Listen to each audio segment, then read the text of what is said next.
what, um, hey lovelies, let's spill some tea on what couples in marriages or relationships generally just fight about the most. Especially if you've been in a marriage for more than 5 years, or you've been dating your partner for what would feel like a long time to you. My husband and I have been together for 10 years, and we've been married close to 6 years now. And the main things that we notice that we actually usually fight about or argue about, one is something to do with time management. And coming from interracial marriage, definitely this would be one of the key things that we would argue about, fight about, get annoyed about. And this mainly comes in when we're going somewhere and I'm taking longer to get ready, or we are supposed to be at somewhere, or I'm supposed to meet him somewhere at a specific time, and maybe I'm 5 minutes, 15 minutes late, and that irks him the most. So the best way we try to navigate this is, sometimes he tells me that we're supposed to travel or be at a specific place an hour before, or even 40 minutes before. Or sometimes when we have to go to the airport, we're usually there 3 to 4 hours ahead of time.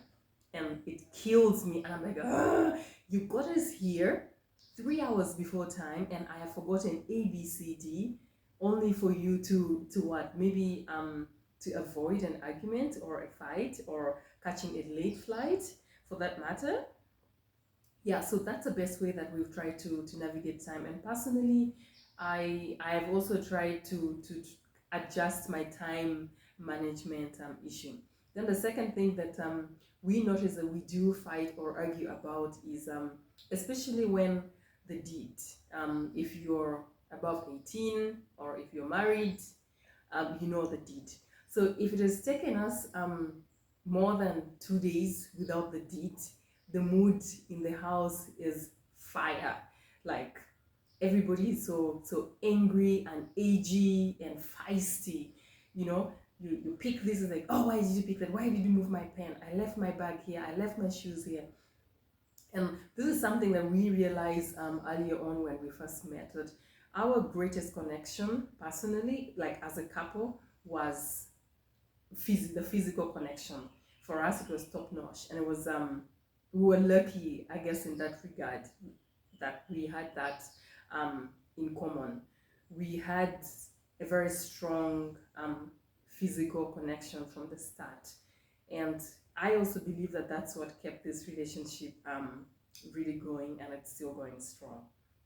So when the deed is not done for more than 2 days, then people are feisty, angry, or yes.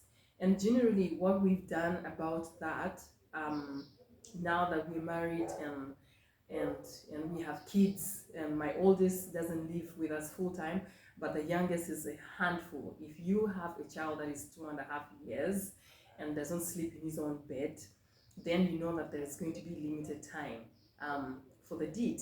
But what we've done is that we've drawn out cards. We say it should be minimum 3 times in the week, and if it's not, then we know that our mood is going to be affected. We might get to quarrel, we might get to insult or say unkind words to each other. So then we try. It will be in another episode where I tell you how we try to do the deed with a 2.5-year-old in our bedroom. So definitely with time when he's sleeping or when he's away at school, I can just how do I put it? I can call my husband and say, hey, it's quiet. How about you come and have lunch at home? And then it's done. But we've always made sure to see that if it's really bad, it should be twice a week, but we can't go beyond that because we'll kill each other. So that's the second thing that we fight about. And then the third thing that we have over the years constantly argued about is driving.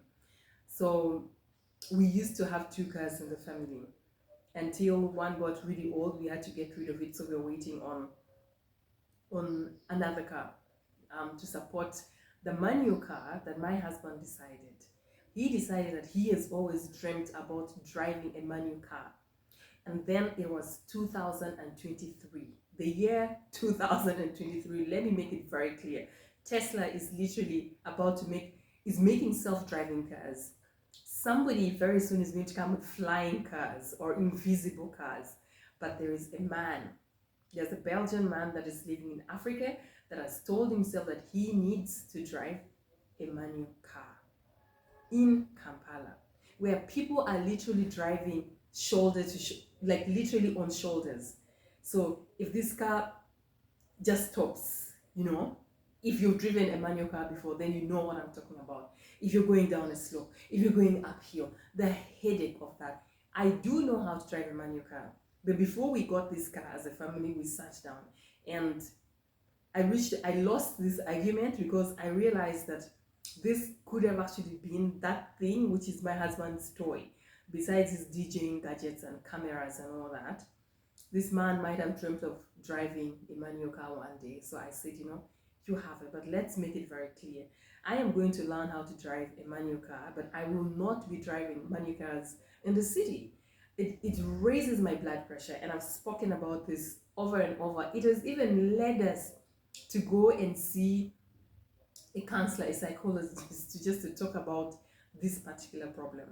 So when we're driving in the city, the traffic is too much, and maybe he says, "No, you take over." I can't take over because then I don't feel firm enough to drive it. I'm always driving. You know how Kampala is, up the hill, down the hill, or you're driving literally on shoulders. There's traffic, a guy can just stop. So basically there is almost no traffic rules. So for me that was a no. So that is something that we fight about, and how we've managed to navigate that is I learned how to drive. So when we're up country, we're in Fopoto, when we're in Gulu, where it's a lot more quieter, or on a highway, yes, then that is when I can say, hey, you know what, I can help you. Also, this is because when we first got together, every time we were driving up country or for a weekend away, we did like the 50 journey. Like he's tired after 2 hours, I would get to take over and drive and help him out from there. So I guess maybe he misses that, and as we're getting older, he gets fatigued much more easier and faster. Yeah.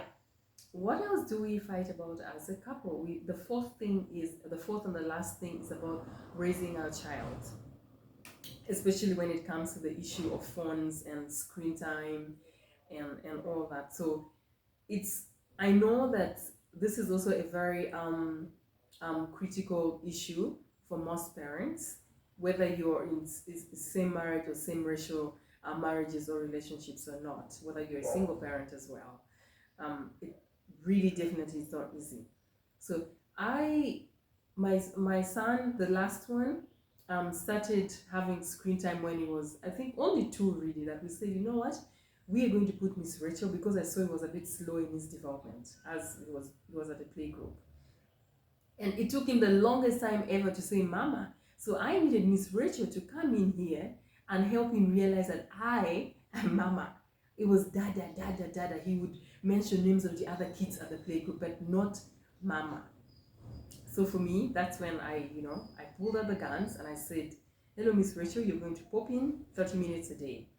And 30 minutes maybe became longer than that. And that wasn't okay with my husband. Luckily enough, we found a middle ground where now he does not touch a phone, he doesn't watch a phone, because I realized it was really putting a strain. Every time my husband came and he saw our son on the phone, he either wouldn't talk to me, or he would make slightly mean remarks like, oh, you Africans this, you like things the easier way and all that. And so we found that middle ground, and I also said to him that while I am going to take him off the screen fully, it should also be known that if I am cooking in the kitchen and you decide that you're reading on your tablet, then I might have to give this toddler a phone for 5 minutes as I complete whatever I'm doing in the kitchen. And that has helped. And then on the other hand is that he has also found that when we come in the house after 6:30, 7, there are no phones. So both of us as adults. So then my son is starting to adopt and say, there are no phones on the dining table. No phones after 9, first of all, in the house for both of us, because that's a time when he's sleeping and it's time for us maybe to do the deed as well. As a married couple, I've always told my friends who say we can go 2 weeks or a whole week, and I'm like, that person is your friend, right? But is really not your friend. Neither is he your relative or your brother or sister. Much as they could have married you for other reasons, please, it should also be known that the main reason, that number one reason, was probably that first attraction that led to the physical attraction as well. So you're not going to bring your brains or your work, how intelligent you are, and all that in the bedroom. Let's just actually this be a reminder and a guiding factor that you're not brothers and sisters, you're not cousins. That is not incest in any way. So give this person. It's going nowhere. You already have it. So if you're still physically attracted to each other, give it to them. Then there will be no situation where like, oh, this person pleases themselves in your absence, or no. When they travel for more than 2 weeks or 3 weeks, I can understand. You can please yourself. But if they're in the house, the least really let it be twice a week. That's all I have to say today, and that's most of the things that we notice that we actually fight about in our marriage. It is very different, and it could be very different for different other people, but feel free to actually share the things that you fight about. I think you're going to be seeing a lot more of me, because quite a number of people actually, well, not quite a number, but a number of people reached out and they said that though they liked it, they liked the little chit chats that we were doing. So the series is back. Well, see you guys next time, and